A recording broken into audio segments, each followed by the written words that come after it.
हम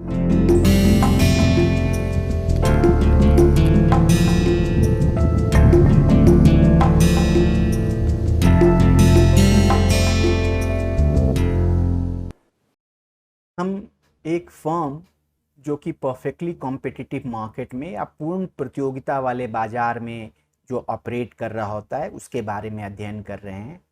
आइए उसके लाभ फलन या प्रॉफिट फंक्शन को एवं उत्पादक अधिशेष या प्रोड्यूसर सरप्लस को समझते हैं।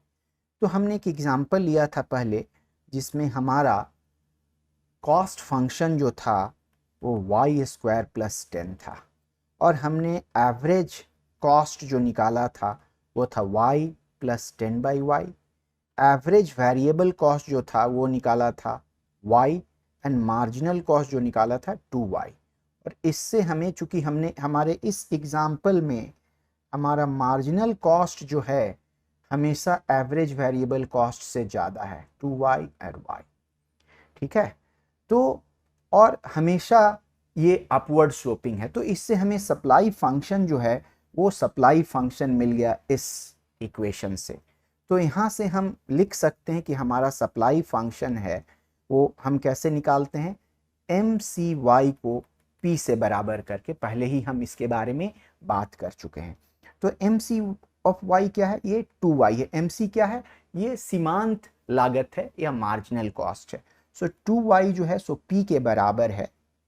सो y जो है वो p/2 के बराबर होना चाहिए। तो हमारा सप्लाई फंक्शन है वो p/2 हो गया। अब हम बात करते हैं प्रॉफिट की। हम लिखते हैं पाई, बड़ा वाला जो पाई है लिखते हैं total revenue minus total cost.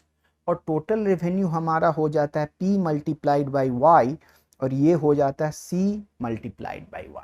यहाँ पे हम कोई भी y ले रहे हैं और मार्केट में ये p ले रहे हैं। और कॉस्ट फंक्शन तो अपने फर्म का होता है, वो मार्केट के प्राइस पे डिपेंड नहीं करता है।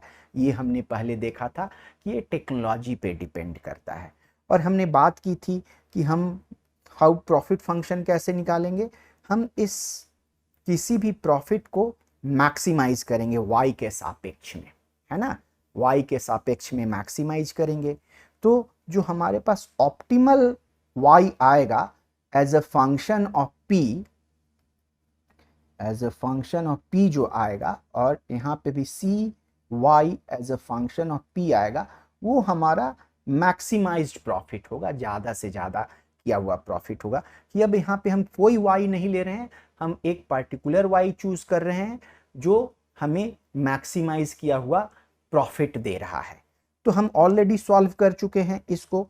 हमारा p तो p ही रहेगा और y as a function of p हमने ये सप्लाई फंक्शन निकाल लिया। तो ये हो गया आपका p/2। और c जो है, c ऑफ y जो है, पहले हम लिख लें y² + 1 है और y जो है ये इक्वल है p/2 के। चूंकि स्क्वायर हो रहा है वहाँ पे तो यहाँ भी हमारा स्क्वायर हो जाएगा। तो हम सही लिख लें इसको y एज अ p का फंक्शन। तो ये हो गया p × p/2 minus p/2 whole square minus ये 10 था हमारा, तो 10 हो गया।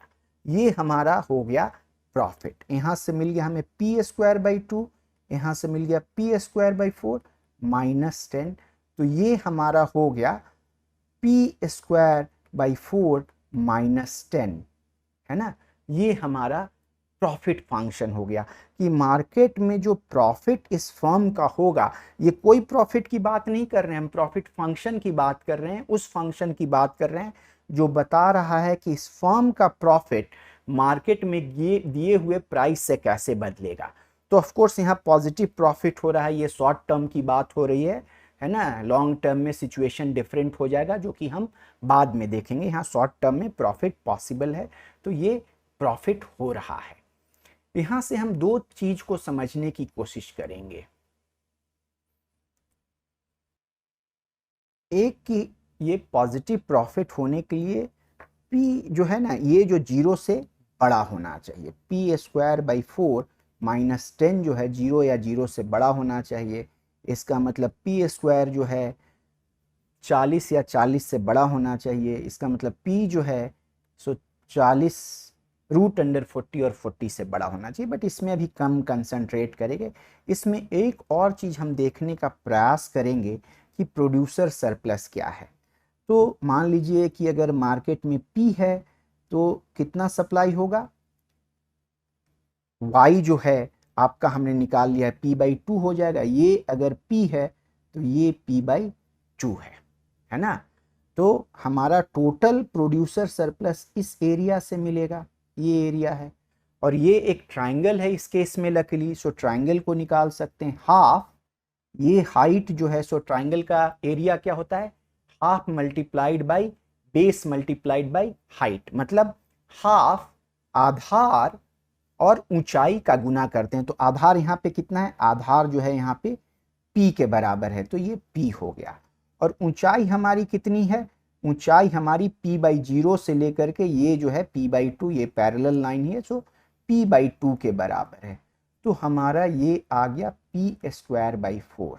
तो हम क्या देखते हैं कि हमारा प्रोड्यूसर सरप्लस जो है, सरप्लस जिसको उत्पादक अधिशेष या आधिक्य कह सकते हैं, अधिशेष, ये जो है हमारा P²4 के बराबर है। अगर आप नोट करेंगे प्रॉफिट और उत्पादक अधिशेष दोनों जो है सो बराबर नहीं है। ये क्यों, अब इस बात पे हम ध्यान देते हैं कि दोनों में क्या डिफरेंस है। एक बार फिर से ग्राफ ड्रॉ कर लें तो अच्छा रहेगा। हमारे पास ये 2y है और हमारा ऐसा ये P है, ये P/2 है, और हमारा उत्पादक अधिशेष ये। हमने पहले भी स्टडी किया है कि अगर हम मार्जिनल कॉस्ट का कर्व, सीमांत लागत का कर्व लेते हैं तो उसके नीचे का जो एरिया होता है, क्षेत्रफल जो होता है उसके नीचे का, वो जो है आपके वेरिएबल कॉस्ट के बराबर। याद कीजिए पहले के वीडियो में हमने ये निकाला हुआ है। तो इसका क्या मतलब है, नीचे का एरिया, मतलब नीचे का एरिया अगर हम ग्रीन कलर से ले लें तो ये जो एरिया है, ग्रीन कलर वाला एरिया, वो जो है सो वेरिएबल कॉस्ट के बराबर है। ठीक है, अब हम देखें कि ये क्या है, ये जो है आपका बेसिकली y = P/2 है बेस, और हाइट क्या है, हाइट जो है सो प्राइस का है। सो अगर प्राइस को हम y से मल्टीप्लाइड करें तो हमें क्या मिलता है, ये हमें टोटल रेवेन्यू मिलता है, टोटल रेवेन्यू है ना। P/Y जो है, ये टोटल जो आयत का जो एरिया है, ये एरिया, वो हमें टोटल रेवेन्यू है।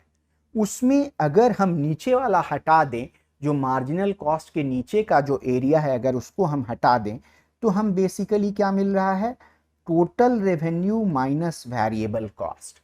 तो हमारा प्रोड्यूसर सरप्लस जो हो गया, हम लिख लें producer surplus is equal to total revenue minus variable cost. और अगर हम प्रॉफिट लिख लें तो क्या आता है, प्रॉफिट जो है सो total revenue minus total cost, है ना। सो तो इसको दूसरे तरीके से भी लिख सकते हैं, कुल आगत जो है सो total revenue minus variable cost minus fixed cost. So यहाँ से हम देख सकते हैं कि प्रॉफिट एवं प्रोड्यूसर सरप्लस में एक रिलेशन है। वो क्या रिलेशन है कि इसको हम लिख सकते हैं कि ये उत्पादक अधिशेष है, प्रोड्यूसर सरप्लस है, PS हम कह लें तो हम कह सकते हैं कि हमारा जो प्रॉफिट, कोई भी प्रॉफिट नहीं, ऑप्टिमल प्रॉफिट जो है, ऑप्टिमल प्रॉफिट जो है, ऑप्टिमल इसको O से कह दें, मैक्सिमाइज किया हुआ प्रोड्यूसर सरप्लस उत्पादक आधिक्य है, ये ऑप्टिमल प्रोड्यूसर सरप्लस है माइनस F है, ये रिलेशन होता है। दोनों में जो डिफरेंस होता है वो फिक्स्ड कॉस्ट के बराबर का डिफरेंस होता है। तो ये समझने की हमें ज़रूरत है कि उत्पादक अधिशेष प्रॉफिट जैसा होता है, प्रोड्यूसर सरप्लस प्रॉफिट जैसा होता है, बट एग्जैक्टली प्रॉफिट के बराबर नहीं होता है। उत्पादक अधिशेष में चूंकि मार्जिनल कॉस्ट कर्व का यूज हो रहा होता है तो उसमें हम फिक्स्ड कॉस्ट मिस कर जाते हैं। तो ये यहाँ पे अगर हम प्रोड्यूसर सरप्लस निकाल लें, उसमें से हम अगर फिक्स्ड कॉस्ट हटा दें तो हमें ऑप्टिमल प्रॉफिट मिल जाएगा, या ऑप्टिमल प्रॉफिट हमें मिल गया है, उसमें फिक्स्ड कॉस्ट जोड़ दें तो हमें प्रोड्यूसर सरप्लस मिल जाता है। धन्यवाद।